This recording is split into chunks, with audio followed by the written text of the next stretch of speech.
What's going on, gamers? We got a video to talk about the PS5 Pro. Definitely needs to be talked about, and some comments that people are saying along the way. Starting off with Zay as well, like just how insane the situation definitely is with it going up the most out of all consoles. It went up $150, not 100, right? Zay says, I don't think anyone can actually justify the PS5 Pro being $900. Yeah, definitely. If you want to be more than digital too, I agree with him. Like there, no, you had everything you needed. 750 was like you're pushing it, right? 700 would have been the most perfect thing. Like you had the whole market, which is screwed, and the PC market was screwed so bad that even the Pro at $900 for PSSR 2, if you still want to get that, I mean, yeah, it's an argument. People are going to still argue about that, but even then, when you see the price of RAM being like $400, 500, that's insane. It was the price of a damn console. The whole thing in general is all crazy, but the PS5 Pro, though, from a console perspective, I mean, they jumped to the $150 line. It's like, yeah, not $50, not 100. We were seeing it before, and you jumped up 150. And guys, something is still weird and fishy about this. I just don't think they would want to do that. I think something else is going on here politically. Like it has to be. Like it's just weird. Who wants to price everything out like this? It is insane. Like greed is ridiculous now. And what I mean by that is also not wanting to subsidize. I don't want to see the price of the Steam machine now. I think the Steam machine is nope. We'll move to 700. A Steam machine is going to be like 800 minimum, and the 2 terabyte RAM is going to be like $1,000. This is all just terrible. Ben says nope, not even GTA 6. It has such short shelf life before PS6 comes out. That's the thing. So here's where there's like this clash between this. It's like if the PlayStation 6 was coming out next fall, but you had to jack the price up of this for about a year and a half. What is the point if you're going to have to lower it like that, or are you going to discontinue it, right? Because if the PS6 comes out, this thing, I'll tell you right now, it's another thing. The price is going to have to be minimum $800, and this is going to have to be knocked down to like 700 or 650. Like, so I'm trying to think if things do not get better in the market, it may be more than that. And the Magnus may be more than what we were thinking. It's for sure going to be like 1,200 bucks. There's no doubt about this. And the thing is that there's a crazy monopoly here. I think with GTA 6 as well, knowing that that's going to be the only place to play it. There's so many factors here to kind of like scope in where you're like, you're not making any sense. And I seriously believe when Lin Tao was saying we have enough to be fine for the rest of the year, something else definitely happened here in the past week or two. Something, we need more information, like to really realize why the hell would you jump that far up? And the PSSR 2 and everything was going good, right? It's like, why would you jump that far up? But they did though. That's why I say I think there's something else to this. Like, I don't think in anybody that's been leading gaming for a long time, it's been around as long as like Sony or Nintendo or any of them, would want that. Like Phil Spencer said, I don't want to sell $1,000 console. I don't think he ever wanted to do that, right?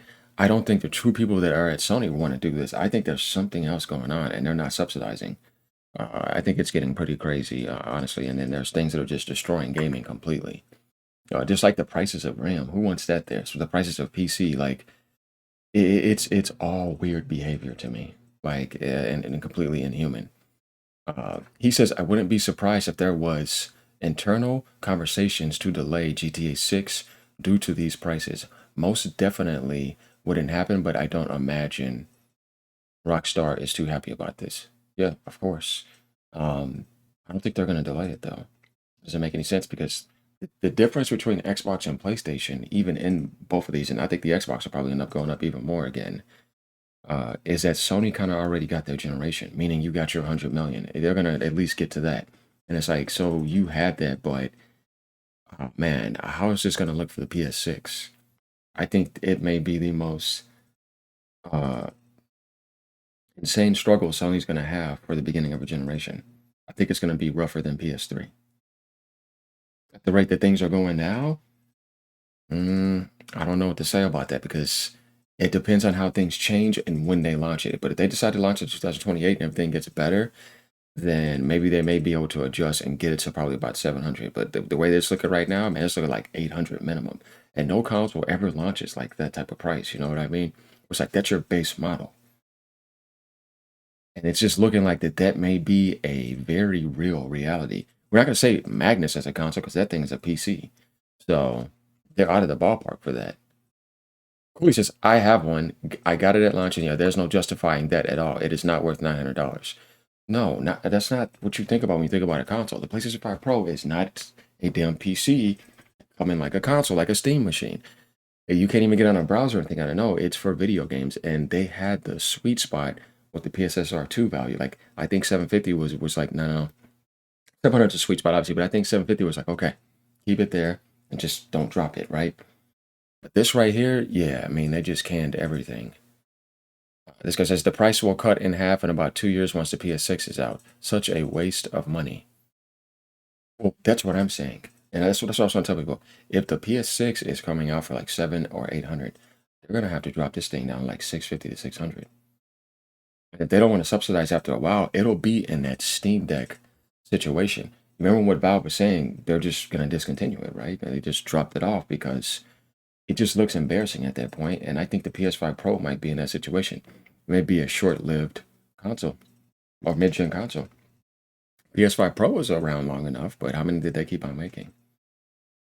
That's the difference between, I think, a base model and a mid-gen upgrade. It's like, how long will the PS5 Pro actually be around then?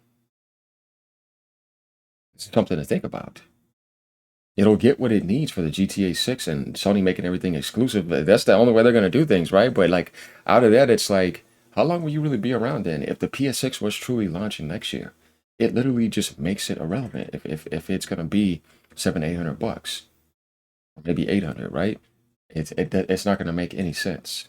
So there has to be something about that. I want you guys to let me know what you think about that. It says no, much better to spend $2,000 on RAM for a $5,000 PC. No matter how you look at it, everything is poison besides the Switch 2. And it says a lot about GameStop too. They knew the secret, right? That's why they had jacked up the price value of the PS5 and the PS5 Pro. They had the inside intel, guys. That's something else to talk about. They knew it. They had it the day before, right? And then you saw those leaks come out that added up together, and then the Switch 2 value went up. So maybe the Switch 2 might go up $50 or something. It may end up being $600. Not $600, sorry, 500. Or if they go to 550, it's like, oh man, that's not good. But they may be on the way with that. Or maybe Nintendo's holding back as much as they can because it's still early for them. They're still trying to build. It's like, I wouldn't do it if I were you. I would subsidize. You'll be all right. So this guy says a PC equivalent is double the price at least. How much justification do you need? And he has Soros as his gamer tech. So he's definitely a PlayStation guy. Here's the thing. Yeah, here's the thing. When it comes to PC, it's like it's in a terrible situation. And nobody's going to get a PC to want to get 16 gigabytes of RAM. The Pro actually has an extra 2 in there. You're going to go for 32 gigabytes. But how much does that cost you? How much does it cost to get the, Nandy, the tower, all that type of stuff together when you think about it? And then you got to get a monitor to do 4K. So you said equivalent. The consoles go upscale to 4K. So you have to have something that does that to 4K. So it's just ridiculous. There's nothing you can do about that. We've been knew PC gaming was hit the hardest, honestly.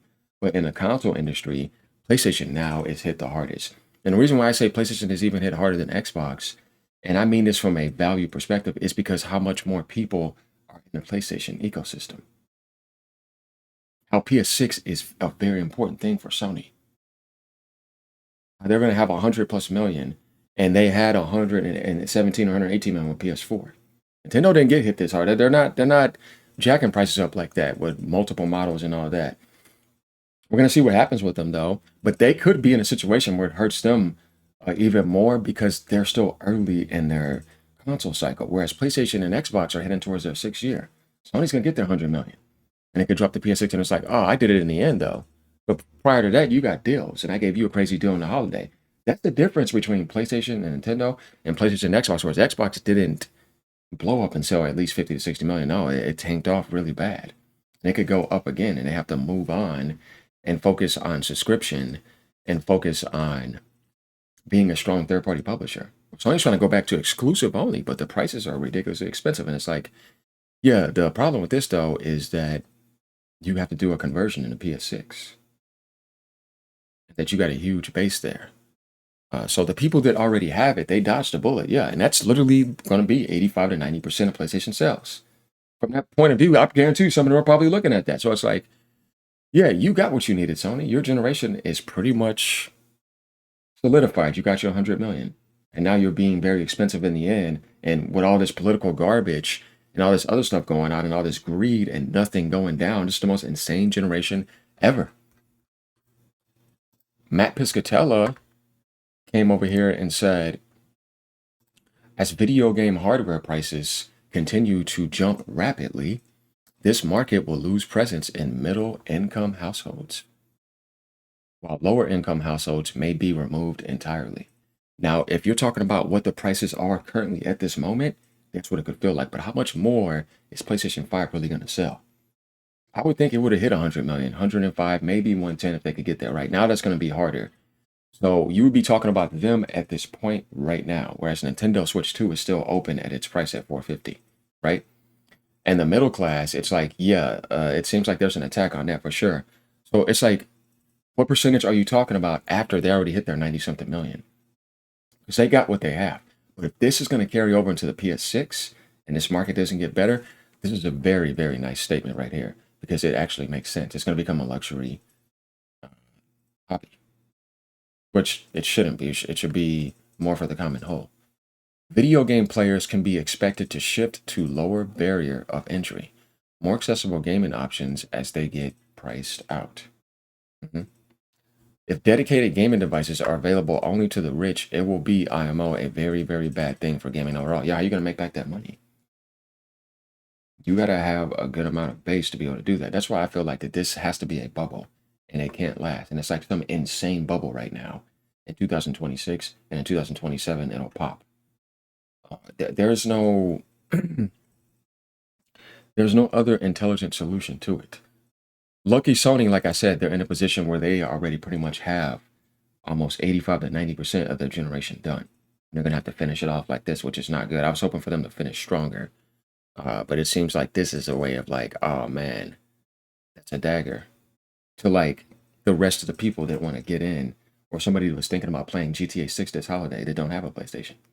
Because that's going to be the biggest gaming event of all time, or one of them easily, right?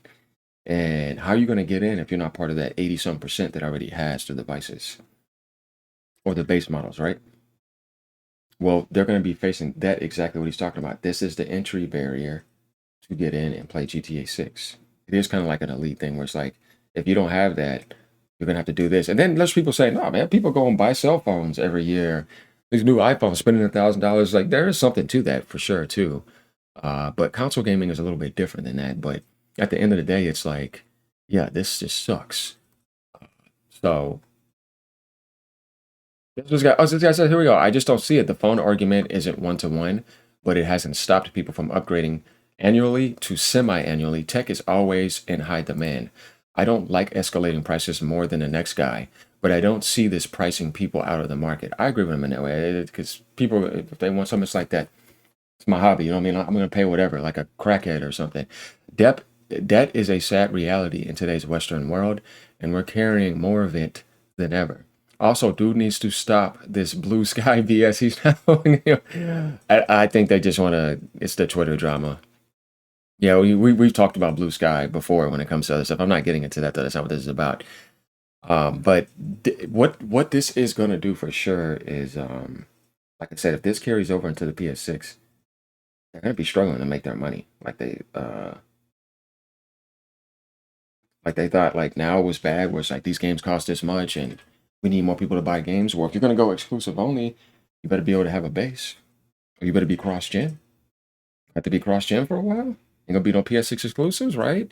It's like if it's gonna still be this type of market, there's a lot of things to talk about with this subject. So this is kind of what I wanted to cover. I want you guys to let me know what you think about this. What do you think about the statement of Matt right here, basically saying that the middle income household presence is going to be affected, and the people who can't afford anything, they're just going to be priced out like crazy. They're going to have to sit here and try to like penny pitch to save up because it's not because of just this, because of look at everything else in real life. Look at gas prices, right? Look at food prices. These are all crises. It's all insane. And then there's look at how much it costs to just live, right? Look at the price of houses now. Everything went up, land, all that, right? Rent. So it's like, yeah, if you get into all that and you have that all taken care of monthly and you don't have that much, yeah, I mean, it's not going to be affordable. And that's what people are worried about if you're looking down the line into the future. And that's pretty much the way things are going. So let me know what you guys think about this. Like, comment, subscribe as usual. Peace out. Keep gaming no matter what platform you're on. Later.